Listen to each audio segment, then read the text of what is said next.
Shalom. Um, I thank you for your prayers recently. I had a issue with my roof. It started to leak, and a, a Christian prayed peace over me, and that bothered me a great deal. And Father immediately brought to mind a passage from Deuteronomy 29,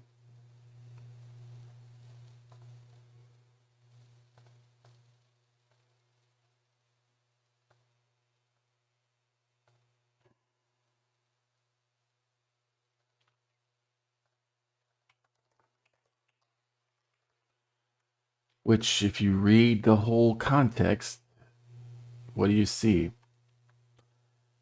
For you know how we lived in the land of Egypt, how we came through the midst of the nations through which you passed.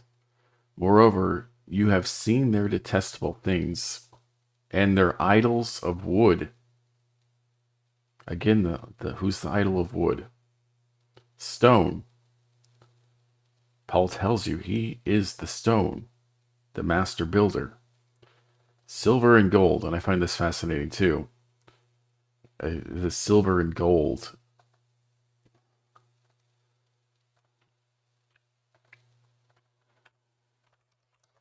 because he mentions that as well in 1 Corinthians 3.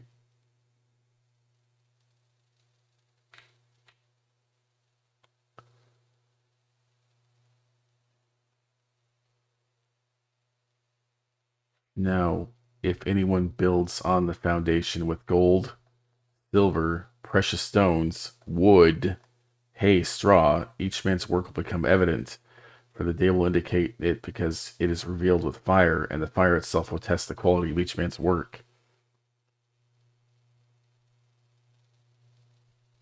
If any man's work which he has built on remains, he will receive a reward. This is just such a bizarre statement, anyways. And reading this, there's no way Paul truly believed what the Protestants say about him, because he's talking about your work, but that work is also clearly, clearly building idols on top of the foundation with gold, silver, precious stones, wood, hay, and straw. And if you look at how that's connected in Deuteronomy 29, the idols of wood, stone, silver, gold, which they had with them, lest there be among you a man or a woman, or family, or tribe, whose heart turns away today from Jehovah, our God, to go serve the other gods of those nations.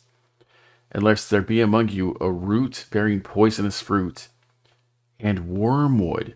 Remember, this is why Revelation is not literal. I believe Ellen Pagel and Tabor, and I believe even Ehrman talks about this, how Revelation was originally written by a Jew about the fall of Jerusalem. And then later on, a Christian took it and they Christianized it.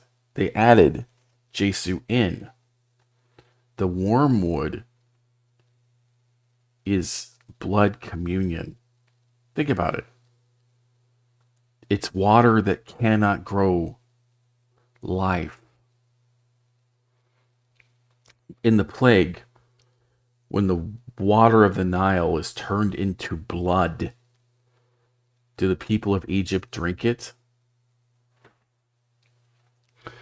It will be when he hears the words of this curse that he will bless himself in his heart, saying, I have peace. I have peace, though I walk in the stubbornness of my heart in order to sweep away the watered land with the dry.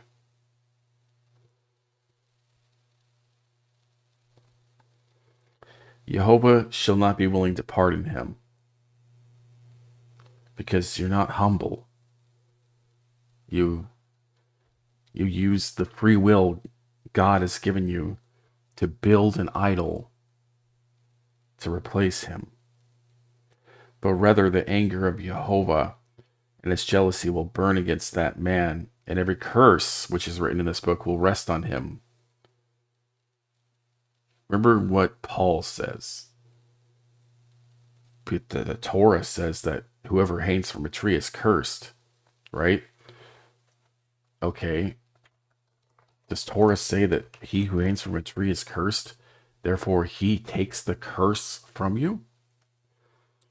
His corpse shall not hang on that tree all night, but you shall surely bury him on the same day, because cursed of God is he who is hanged, so that you do not make unclean your land which Jehovah your God has given you as an inheritance. He's cursed because he hung on the tree. And Paul uses this to claim because he is cursed, he's lifted the curse from us. But that's not what Torah says. And Paul's admission, and this is important, listen, Paul's admission that Torah says he is cursed should raise a red flag for all of you, whether you deny Paul, whether you no longer believe he's God. It says he is cursed. And he even admits that on the wooden stake. In the Synoptics, what does he say? Quoting David in Psalm 22, which was about David, not him. But he says it, my God, why have you forsaken me? But John had to change this into victory, changing being forsaken into it is finished. They never expected all of their writings to be in a collection called the Bible. The apostles of John were not reading the writings of Matthew, Mark, and Luke. And even the writer of Luke wasn't sharing Mark and Matthew. They never expected their writings to share the same space.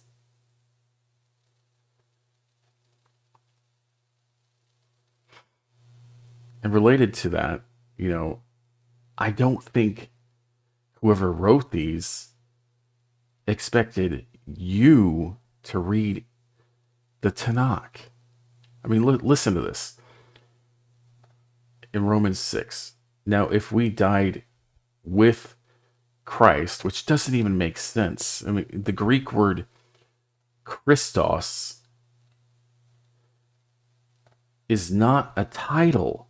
It means anointed. And this is why the earlier writers of the Septuagint, where can I find that online?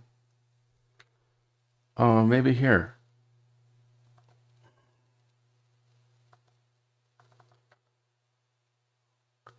So Leviticus 4:5, right? Then the anointed priest shall take some of the blood of the bull and bring it to the tent of meeting. So what does the word anointed mean? Anointed is Messiah, which in Greek they translated to what? Christos. Strong's G 5547. Christos. Christos. It doesn't mean what Paul is saying, but it certainly doesn't mean what Christians believe today. It's so far off and removed from any truth. So if we died with anointed, I mean, it doesn't even make sense the way it would actually be understood in Greek.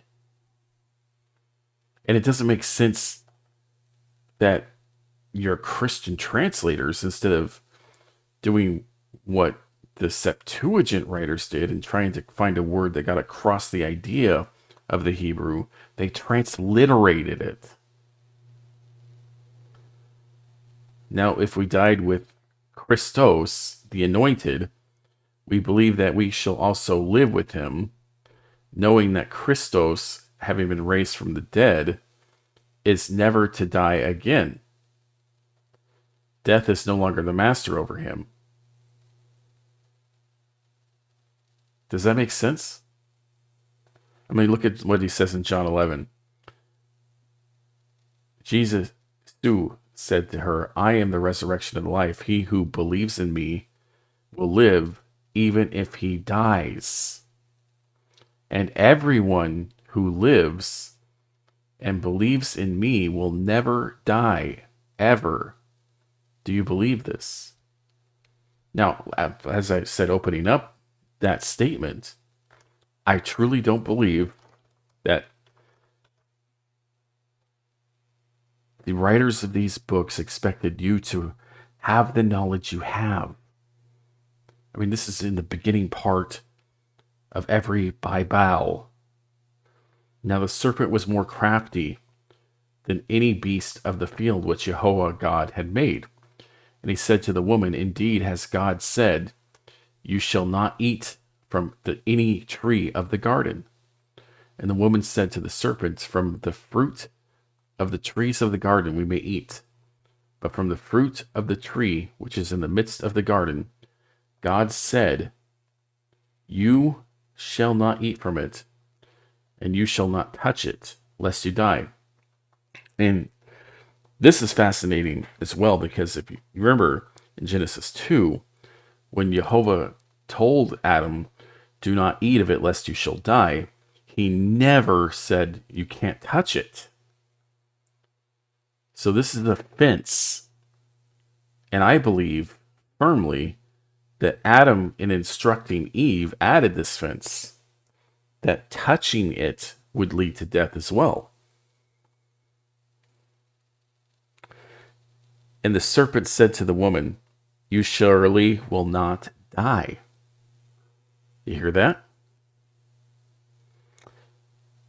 The serpent wanted the woman to believe in him, and believing on him, she would not die.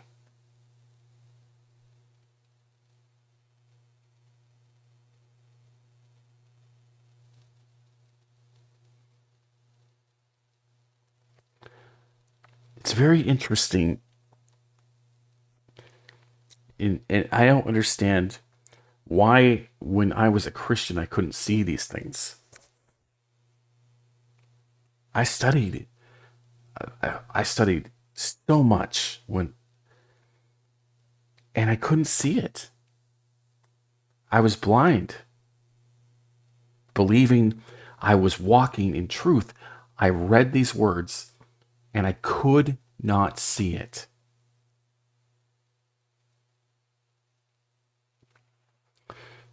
And there's just as an example of this, right? In Zephaniah 3, one of the minor prophets. Woe to her who was rebellious and defiled, the oppressive city. She did not listen to any voice. She did not receive discipline. She did not trust Jehovah. She did not draw near to her God. Her princes in her midst are roaring lions, and her judges are wolves at the evening. They leave nothing to gnaw for the morning.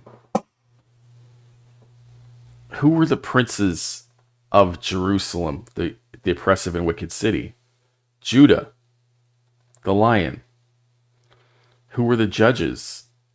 The Benjaminites. Remember, he was the first king through Saul. So, and we know from Daniel that animals represent nations. And this is something that, another thing Christianity absolutely gets wrong because of Paul. 99.9999% of the time, the way that the Tanakh is dealing with a subject is through a tribal view. The Greek view goes from that tribal view to an individual view because it's influenced by Greek philosophy. And this is why you see Paul say it's not seed, it's seed. But there is no such concept in the Hebrew language. Zerah is always plural.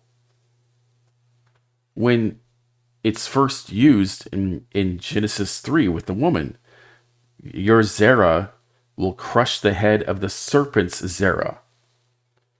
And they spiritualize the serpent's Zerah as being seeds of the devil, but that doesn't make any sense in context. It's just about the conflict between man and the serpent. There's no mystery there. And you're not to seek after mystery. Help me to remind me of that after this, Father. So we know here that the ones it's talking about is Judah and Benjamin, the roaring lion and the ravenous wolf. Let's keep reading about these two. Her prophets are reckless, treacherous men. Her priests have profaned the sanctuary, and they have done violence to the Torah.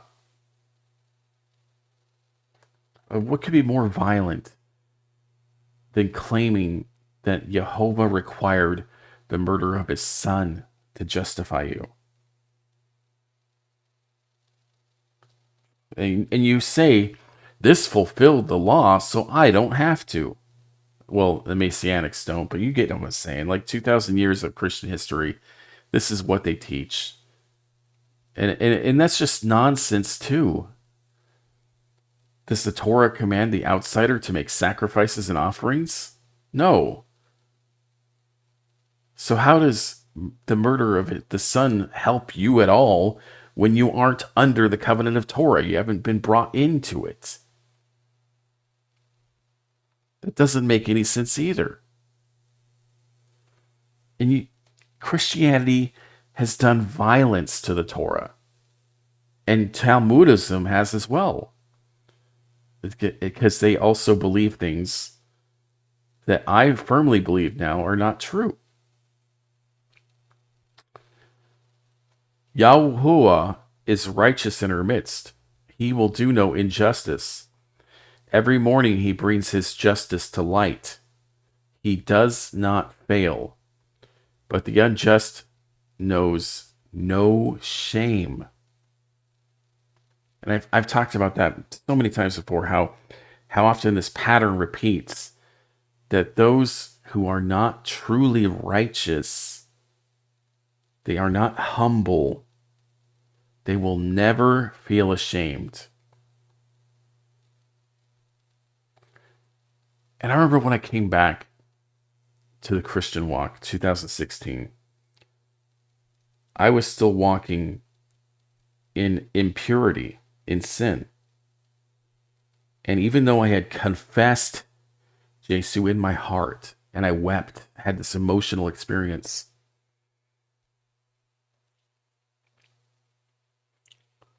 I didn't feel the shame lift. And I didn't understand that.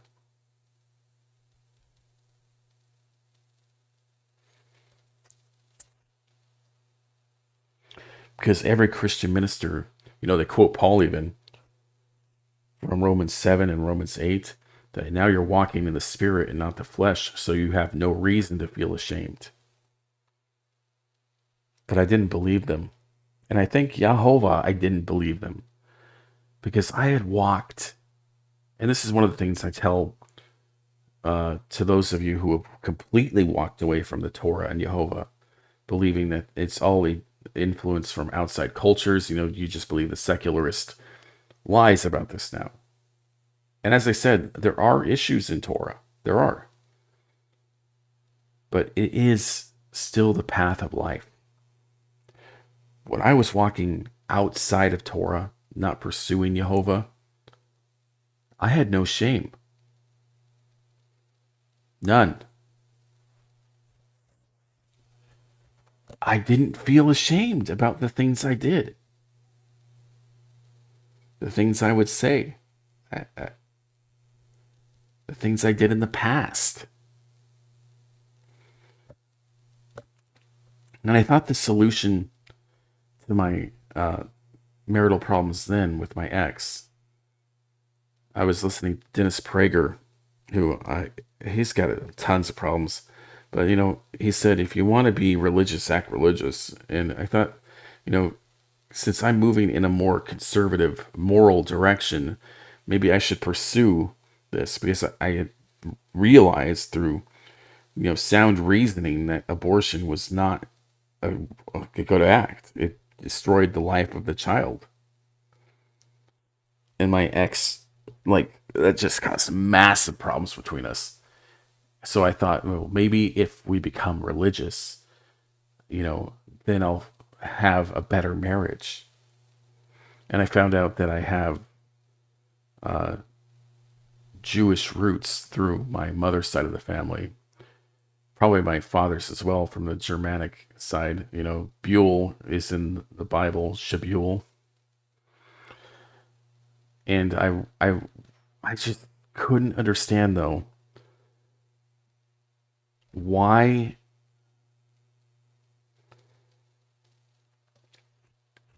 is this happening to me? So I read the Torah because I thought, well, maybe I'll convert to Judaism because I don't want to become a Noahide. I want to go back to my mother's native belief before she got converted to Mormonism.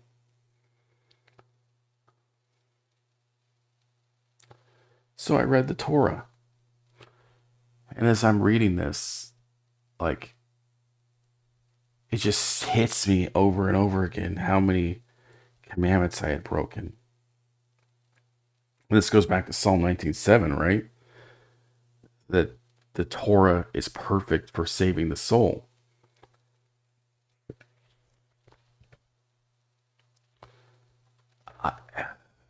Indeed it is. If you read it and it doesn't change your heart, you truly have a hard heart if you don't see that you need to change your ways. I read it and I wept. And because of where I was at, listening to Christians about the creation of the world and such, was one of the things that convinced me. It's like the earth being flat and being created and not being billions of years old. I thought the only solution then was not Judaism, but going to Protestantism. That I would accept his sacrifice for my sin. So I did that. I prayed in my heart and I said, I accept that sacrifice for my sin.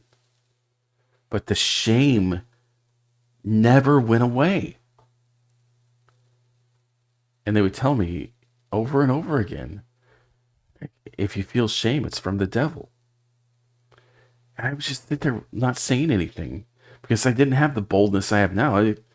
I would just sit there staring blankly, like, I don't believe that, because I've experienced the opposite. When you have no shame, you're cut off from Jehovah. I mean, that goes back to Deuteronomy 29, right? If you read the words of the curse and you say in your heart, you shall have peace and no shame, then you are going to be cut off. But I had that shame. And I believe that shame, that humility, is what led the Father to lead me down these paths that led to where I'm at. He didn't cut me off because I was ashamed.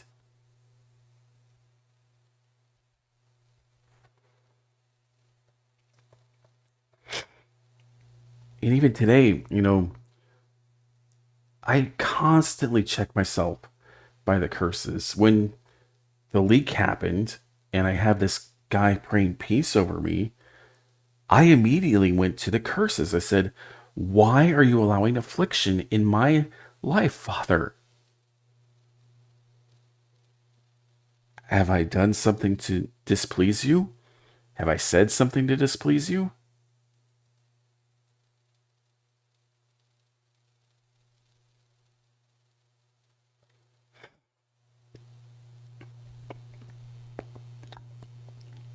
So important to have that attitude.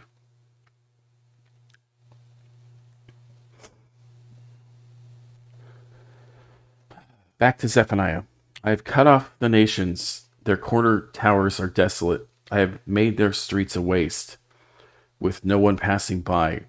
Their cities are laid waste, without a man and without inhabitants. I said, surely you will fear me. Receive discipline, so her abode will not be cut off, according to what I have appointed concerning her. But they were eager to corrupt all their deeds. Therefore, wait for me, declares Jehovah, for the day when I rise up as a witness. Indeed, my judgment is to assemble nations, to gather kingdoms, to pour out on them my indignation, all my burning anger. For the earth will be devoured by the fire of my zeal. For then I will change them to peoples with purified lips, that all of them may call on the name of Jehovah. New Testament Christians, and this includes all of you, like no matter where you are in your walk. Why are you calling on a name other than Jehovah? And no, Yeshua is not Jehovah. Jehovah is not a man. He's not the son of man. Jehovah would not hang from a tree to be cursed. Jehovah would not say, my God, why have you forsaken me? Why are you calling on another name, assigning another name to the Creator that is never given by the prophets? To serve him shoulder to shoulder. From beyond the rivers of Ethiopia, my worshippers, my scattered ones, will bring my offerings. And that day you will feel no shame, because all of your deeds by which you have transgressed against me, for then I will remove from your midst your proud, your exalting ones, and you will never again be haughty on my holy mountain. But I will cause to remain in your midst the lowly and poor people, the humble, the afflicted. And they will take refuge in the name of Jehovah. The remnant of Israel will do injustice and not speak falsehood, nor will a deceitful tongue be found in their mouths, for they will feed and lie down with no one to make them tremble. Hallelujah. And related to that is the highway of holiness, right? Which is also about the physical restoration of Israel. This is a common theme that Christianity ignores because they believe they are now Israel. And it's now a spiritual promise, not physical. So all of these prophecies will remain unfulfilled. Even in Revelation, it doesn't talk about this. The scorched land will become a pool, and the thirsty ground springs of water. In the haunt of its jackals, its resting place, grass becomes reeds and rushes. And a roadway will be there, a highway, and it will be called the highway of holiness. The unclean will not pass by on it. How does you know what's unclean if you have thrown out Torah because he fulfilled it for you?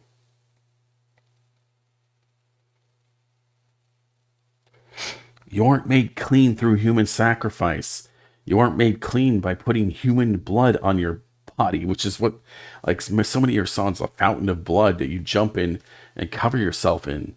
The blood of a murdered man. You're clean by it. No, you're not. You're filthy. And you even admit it. I mean, this is what's so sad. Like you misquote Isaiah and say all of your righteous deeds are like filthy rags. Is that what Isaiah means when he says the unclean will not pass by on it? No. It's not what he's saying in that verse. No lion will be there, and nor will any vicious beast go up on it. And I found this fascinating. Like, remember, this isn't about actual animals. He's talking in allegory, just like Zephaniah. The lion represents the wicked kings of Judah, and the vicious beast, the wicked judges of Benjamin. And I truly, truly believe this represents Judaism and Christianity.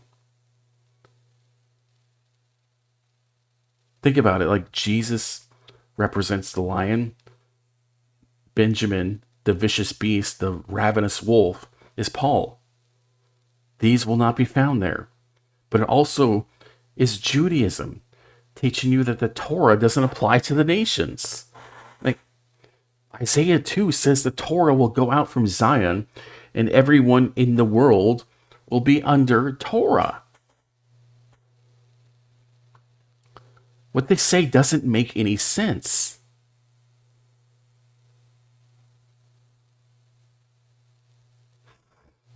These will not be found there, but the redeemed will walk there. The ransomed of Jehovah will return and come with joyful shouting to Zion, with everlasting gladness upon their heads, and they will attain delight and gladness, and sorrow and sighing will flee away. Hallelujah. The lion and the wolf will not be on the highway.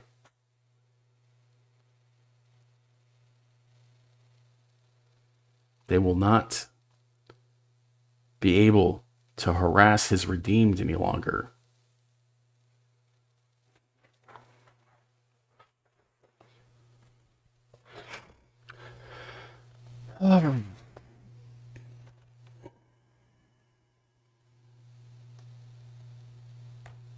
There was another topic I wanted to discuss, but I don't remember now.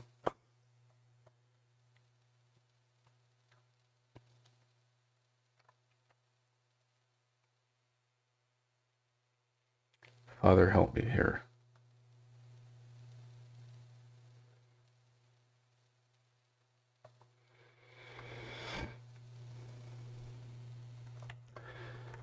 So, related to that, you know,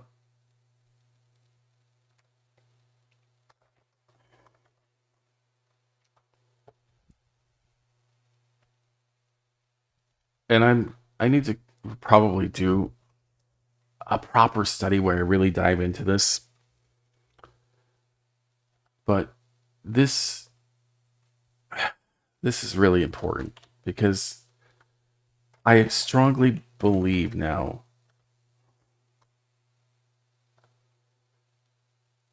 that the Torah we have is corrupted. So Deuteronomy 32:43, and I'm only going to cover this verse right now. Like I said, I really wanted to write this out to make it deeper. If you look at this passage in the Dead Sea Scrolls, you'll notice it's got lots of red letters, crossed out letters. So what the crossed out letters mean is this is in the Masoretic, but it's not in the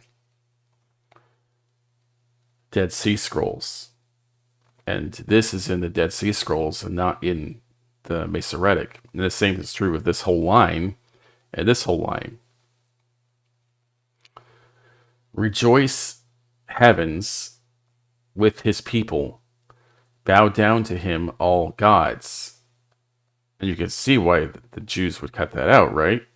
Why would the Elohim, and I don't believe that means actual gods. I think that means the rulers of the world.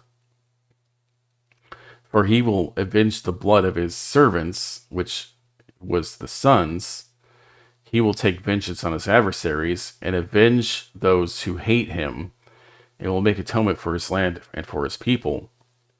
And what really caught me onto this is I was reading Dr. Everett Fox's Torah and actually the Jewish Study Bible, which is the JPS, and both of them said that Deuteronomy 32:43 doesn't make sense in the Masoretic. They admit it. I mean, look what it says. O nations, who are the nations? Those that were oppressing Israel up here. Causes people to shout for joy, for he will avenge the blood of his slaves, and he will render vengeance on his adversaries, and he will atone for the people and the land. It's not even close to this meaning. And there's lots of passages like this.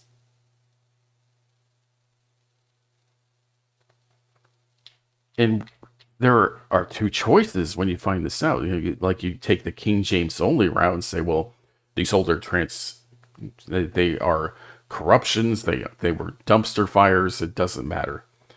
But I don't think that's the truth. I don't think they had the same view of the scrolls that we have today. I like this uh, infallibility idea that these scrolls are infallible.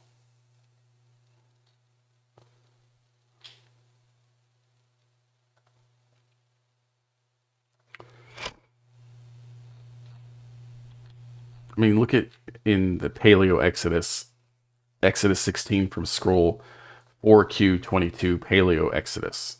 This is one of the older scrolls we have besides the Shapira document. And if you look again, a whole line is just missing. And where did it go? Why is it not there?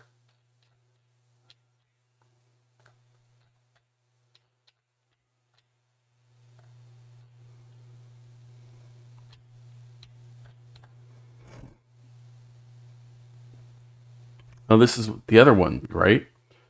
Jehovah your God shall bring you in the land of the Canaanite and the Hittite, the Amorite, the Perizzite, and the Hivite, and the Jebusite, and the Girgashite, which he swore to your fathers to give you, a land flowing with milk and honey. To them you shall keep this service this month. Why were these two nations removed? And the more strange thing, and this is what really clued me in, and something's off. If you look at the Hittites, right,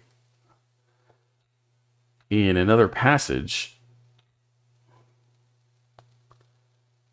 Deuteronomy 20, which is not in the Shapira scrolls, you shall devote them to destruction, the Hittite and the Amorite, the Canaanite and the Perizzite and the Hivite and the Jebusite, as Jehovah your God has commanded you. Exodus 34:11. Be sure to keep what I am commanding you this day. Behold, I am going to drive out the Amorite before you, and the Canaanite, the Hittite, the Perizzite, the Hivite, and the Jebusite. Is Jehovah just to keep his promise? Why were they still in the land?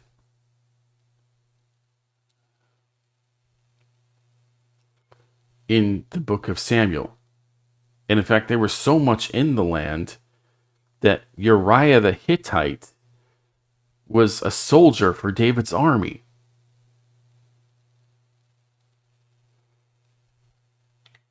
And this is one of the anachronisms that's just so strange. Did Jehovah break his promise to drive them out, or were they never keeping Torah? And this is the issue I have with, those that throw out all of Tanakh except for Moses. Did anyone ever keep Torah? Is it possible to keep Torah then?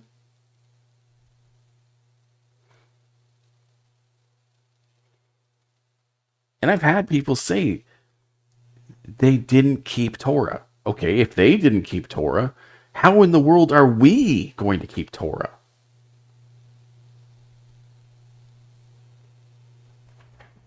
How?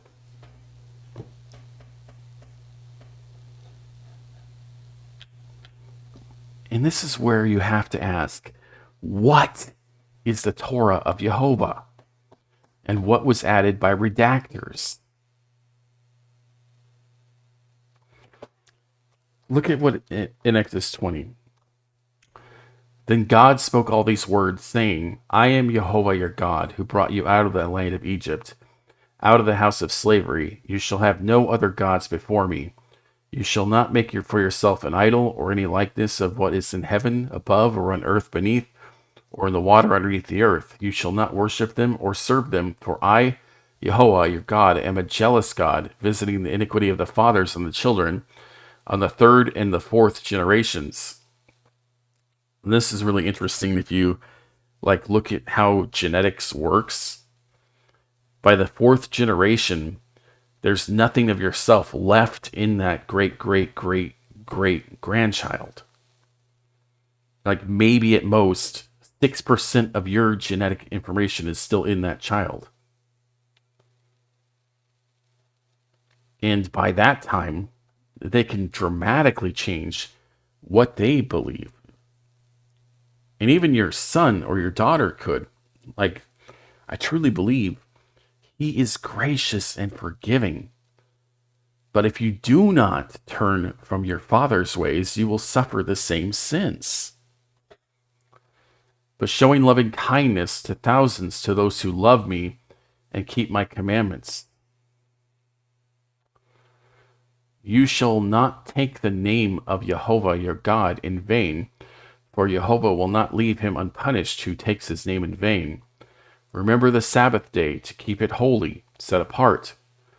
6 days you shall labor and do all your work, but the seventh day is a Sabbath of Jehovah your God. In it you shall do not work, you or your son or your daughter, your male or your female slave, or your cattle or your sojourner who is within your gates.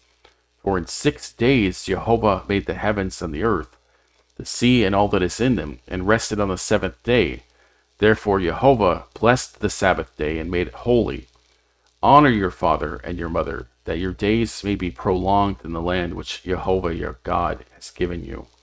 You shall not murder, and yes, it should be murder and not kill, because if someone comes into your house in the middle of the night to take your life, you have a right by God to take their life in self-defense.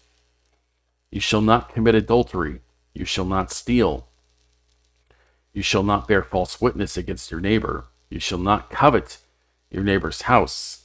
You shall not covet your neighbor's wife and his male slave, or his female slave, or his ox, or his donkey, or anything that belongs to your neighbor. And all the people perceived the thunder, and the lightning flashes, and the sound of the trumpet, and the mountain smoking, and the people perceived it, and they shook and stood at a distance. And then they said to Moses, Speak to us yourself, and we will listen, but let not God speak to us, lest we die. Did they die hearing the voice of God? See, I truly believe now, Jehovah originally intended to be in the tabernacle speaking to the people. If a people have a righteous heart, do they need more than 10 commandments? Would you need to know what to do if you dig a pit and you don't tape it off and the neighbor falls into the pit and gets hurt, or the neighbor's animal falls into the pit and gets hurt? Would you really need to know, well, I need to go make that right? No, you would just do it. You would just do it. You would do what's right because your heart is set on righteousness and not narcissistic selfishness. You have the original man, Adam, out of your heart. You don't blame others for what you do wrong, looking for your scapegoat. That's what Christianity is. You need a scapegoat. And you look at like all these anti-Semitic nonsense, like blaming the Jews for everything. It's like, of course Christians do that. They have the ultimate Jewish scapegoat in their idol God. They can blame the Jew for all of their sins.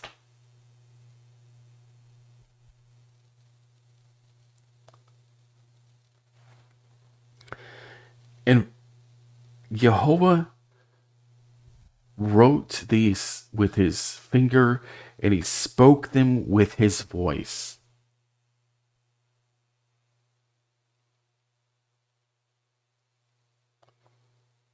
And all the people say, Amen, right? No, they said, Speak to us yourself, lest we hear God and die. Is that the attitude we want in our own hearts? But yet this is what Christianity teaches you to have. And Judaism. Looking for their Messiah, their man, to lead, to guide them, to instruct them in the ways of righteousness. Both of them turn to Deuteronomy 18:15 to 19, thinking it's a blessing, right? Well, we need the prophet like Moses. Oh, no.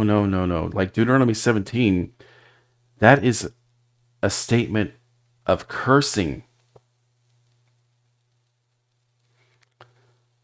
Why do you need a prophet like Moses? Because you refuse to hear the voice of God.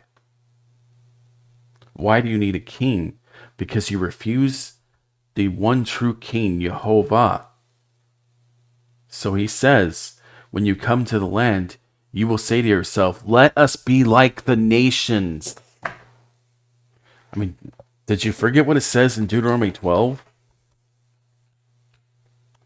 When Jehovah your God cuts off before you the nations which you are going in to dispossess, and you dispossess them and they inhabit their land, beware lest you be ensnared to follow them after they are destroyed before you, and lest you inquire after their Elohim. You see, it's translated incorrectly here. It's not just their gods, but their kings. How do these nations serve their Elohim, their leaders, their idols, that I will also do likewise? And what does it say in Deuteronomy 17? When you enter the land which Jehovah your God gives you, and you possess it, and you live in it, you will say, I will set a king over me like all the nations.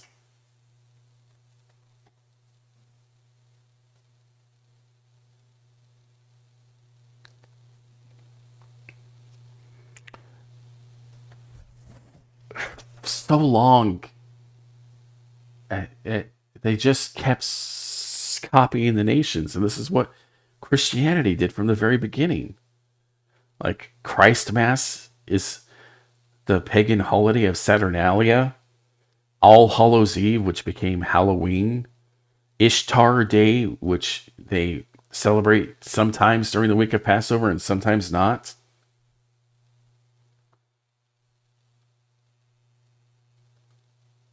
And even deeper, which things I don't like discussing, their psychedelic communion, their born again rituals, everything they copied from pagan nations. And some of those things, like, people are starting to drop, Messianic Christianity.